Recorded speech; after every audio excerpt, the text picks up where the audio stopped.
अब मैं आगे डिटेल में जाने से पहले बस आपको ये एक्सप्लेनेशन दे दूं, जिन्होंने मेरी कर्मा सीरीज नहीं देखी, बहुत जल्दी से। 3 तरीके के कर्मा होते हैं।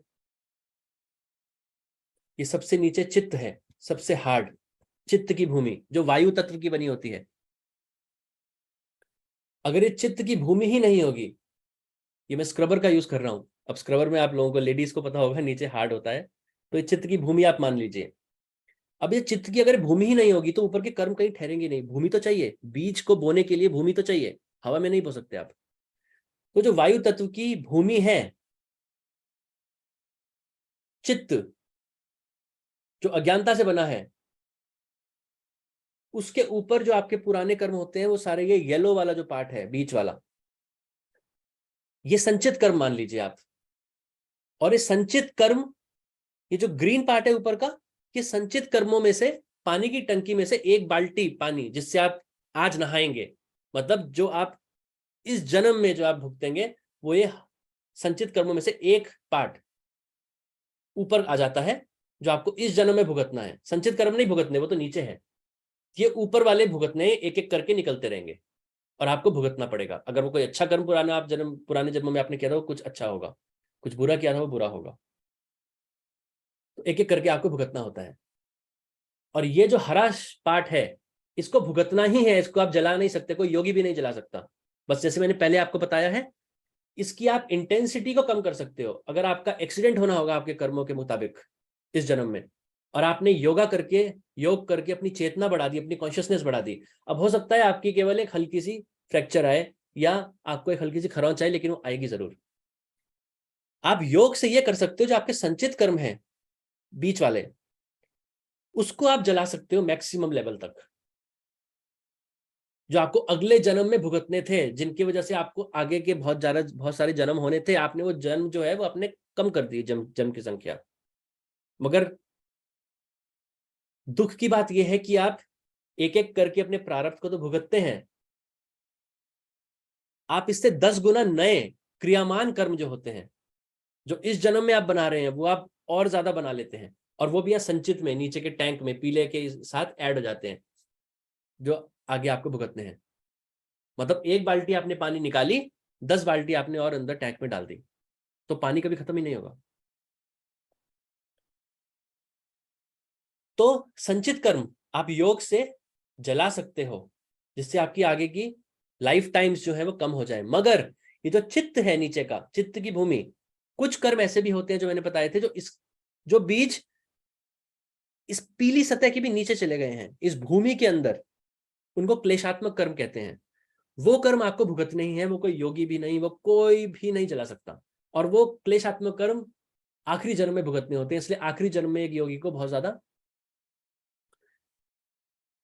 कष्ट सहने होते हैं।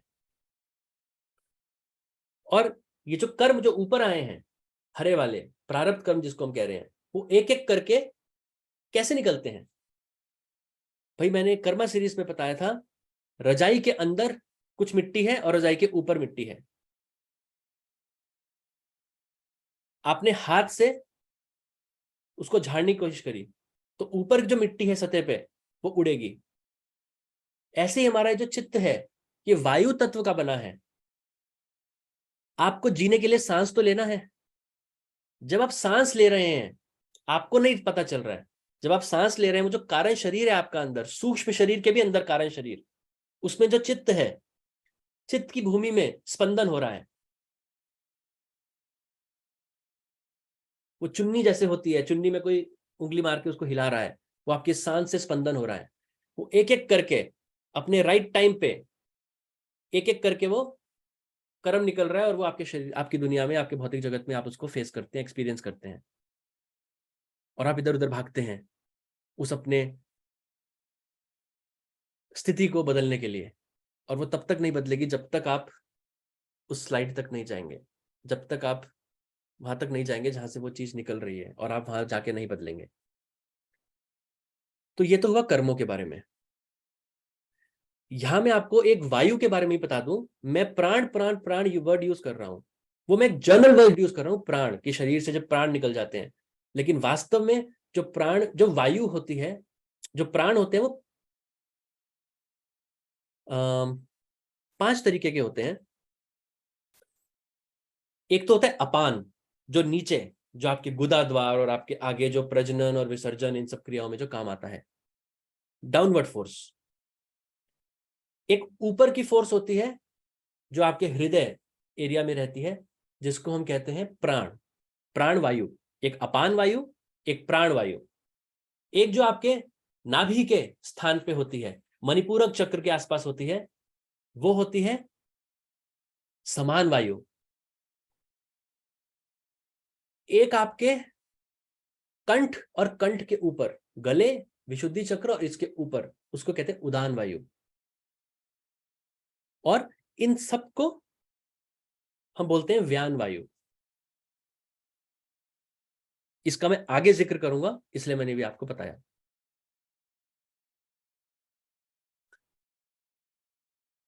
अब यहां मैं आपको लोगों के बारे में पहले बताना चाहता हूं, और बहुत इंटरेस्टिंग है, क्योंकि जब तक आपको लोग समझ नहीं आएंगे कौन सा लोग कहाँ है क्या है, तो आपको यह पता नहीं चलेगा मरने के बाद वो आत्मा कहाँ गई।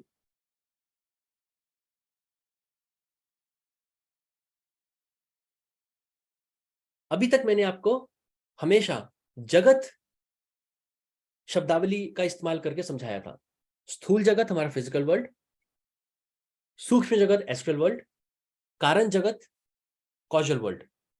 ये तीन हमने मोटी मोटा डिवाइड कर दिया तीन में, पूरी इस अपरा प्रकृति को, पूरे के पूरे 14 लोगों को डिवाइड कर दिया हमने। अब इसको जो डिवीजन है, ये डिवीजन आप और ज्यादा फाइन कर सकते हो। आपने वो जो फ्रीक्वेंसी ये तीन हमने बांटी, बड़ी बड़ी मोटी मोटी, उसमें आप और ज्यादा फाइनर डिवीजन कर सकते हो, जो आप डिमेंशंस बोल सकते हो। जैसे मैंने बताया था 12 डिमेंशंस होती हैं हमारे बॉडी में, 12 डीएनए स्ट्रैंड्स हैं। अभी हम थर्ड डायमेंशन में है, 2 डीएनए स्ट्रैंड्स एक्टिव है हमारी बॉडी के। साइंटिस्ट कहते हैं 10 जो है बाकी वो जंक है। जंक कुछ नहीं है, कुछ भी प्रकृति ने हमारे शरीर में ऐसा नहीं दिया हुआ जो कूड़ा है, जिसका कोई मतलब नहीं है। जब आप अंदर सूक्ष्म जगत में जाते हैं, फिर उसके बाद कारण जगत में आपकी एक्सेस होती है, आपकी पहुंच बढ़ती है, वो स्ट्रैंड आपका डीएनए का एक एक एक एक बढ़ता चला जाता है। 12वीं डिमेंशन में आपके 11 स्ट्रैंड एक्टिव होंगे, और जब आपका 12वां स्ट्रैंड एक्टिव होगा, आप 12 की 12 डिमेंशन पार कर जाएंगे। मतलब आप इस पूरे अपरा प्रकृति को पार करके परा प्रकृति में चले गए, मोक्ष मिल गया। ये तो डिमेंशन और लोक जगत की शब्दावली में। अब मैं पहली बार आपको लोक की शब्दावली में समझाता हूं। जैसे ये तीन जगत आपने 12 डिमेंशन में आपने बोला, आपने समझा, ऐसे इसको 14 लोकों में समझ सकते हैं। और बहुत लोग इसको, कुछ योगी इसको 14 लोग की बजाय 12 लोग बोलते हैं, कुछ 11 लोग बोलते हैं, कुछ 15 लोग बोलते हैं। वो आपकी डिमेंशन, आपके हिसाब से आप कैसे उसको फ्रीक्वेंसी को डिवाइड करना चाहते हैं। बस ये सोचिए, जब आप ऊपर ऊपर ऊपर ऊपर बढ़ते रहेंगे, वो घनत्व कम होता रहेगा, फ्रीक्वेंसी बढ़ती रहेगी, घनत्व मतलब डेंसिटी कम होती रहेगी, प्रकाश बढ़ता रहेगा। आइंस्टाइन ने बोला था ना, E is equal to MC square. तो लाइट और एनर्जी, जैसे जैसे आपका मास बढ़ेगा, आप प्रकाश से दूर जाते चले जाएंगे। इस शरीर में अब आप हैं, इस शरीर से ज्यादा डेंस तो कुछ नहीं हो सकता, सॉलिड तो कुछ नहीं हो सकता, तो आप प्रकाश से दूर हैं। जब आप प्रकाश के पास पहुंचेंगे, अपनी फ्रीक्वेंसी बढ़ाएंगे, तो प्रकाश के पास पहुंचते चले जाएंगे और डेंसिटी कम होती चली जाएगी, घनत्व कम होता चला जाएगा।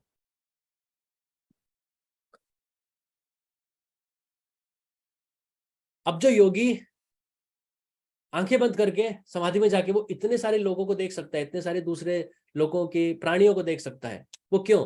क्योंकि वो उतने घनत्व तक अपने एंटीना से कैच कर सकता है सिग्नल, उसने अपनी फ्रीक्वेंसी उतनी बढ़ा दी है। बस सिंपल सा ये फंडा है। अब 14 लोग हैं, इन पूरे 14 लोगों में एक हमारा भूलोक ही है जो फिजिकल है, केवल एक ही है जो स्थूल है, बाकी सब सूक्ष्म जगत में और कारण जगत में है।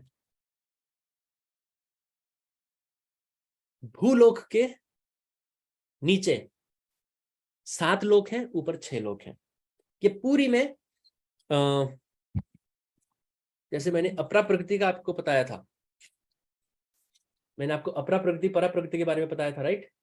ये अपरा प्रकृति, ये परा प्रकृति है, जहां केवल भगवान रह सकता है, जहां गुणों का खेल नहीं चल रहा है, जहां तमोगुण रजोगुण सतोगुण का परिवर्तन नहीं चल रहा है, ये परिवर्तनशील नहीं है। ये अपरा प्रकृति माया the lower nature of God, जो कृष्ण अर्जुन को बोल रहे हैं, इसमें है ये सारे 3 जगत, 12 डिमेंशन, 14 लोक जो मैं बोल रहा हूं, सब इसमें है। अगर आप ऊपर के लोकों पे पहुंच भी गए, स्वर्ग लोक में पहुंच गए, तप लोक में पहुंच गए, जो भी आगे मैं आपको बताने वाला हूं, इसका मतलब ये नहीं आपको मोक्ष मिल गया। इसका मतलब ये नहीं जो वहां देवी देवता जो हैं उनको मोक्ष मिल गया, नहीं। उसके लिए आपको इसको पूरी को छोड़ के, आप पूरी से निकल के आपको इसमें जाना पड़ेगा, इस ओशन में मिलना पड़ेगा। तो भूलोक के नीचे 7 लोक हैं। उन 7 लोगों का नाम जो है वो है अतल, वितल, सुतल, तलातल, महातल, रसातल, पाताल। सबसे नीचे पाताल। पाताल लोक आप लोग वर्ड यूज करते होंगे, वो सबसे नीचे पाताल है। भूलोक के ऊपर 6 लोक हैं। भूवरलोक, स्वर्गलोक, मेहरलोक, जनलोक, तपलोक, ब्रह्मालोक। ब्रह्मालोक बिल्कुल जो सबसे ऊपर की सतह के पास, इन 14 लोकों में, अपरा प्रकृति में, उस ब्रह्मालोक के ऊपर जहां से सृजन हो रहा है, आत्माएं नीचे आ रही हैं भोगने के लिए, ब्रह्मालोक से, जहां ब्रह्मा जी इसके स्वामी है।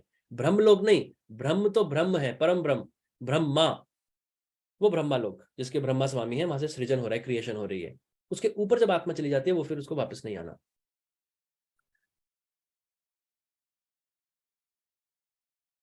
अब आप कौन से लोक में जाएंगे अगर आप, जब आपकी मृत्यु होती है किसी सांसारिक व्यक्ति की या किसी योगी की, वो किस लोक तक जाता है, वो पूरी साइंस क्या है, वो डिपेंड करता है। ये पूरी प्रकृति का जो बंदोबस्त है, फुल प्रूफ है, कोई लूप होल नहीं है इसमें, कोई पागल नहीं बना सकता प्रकृति को, इस पूरी सृष्टि को।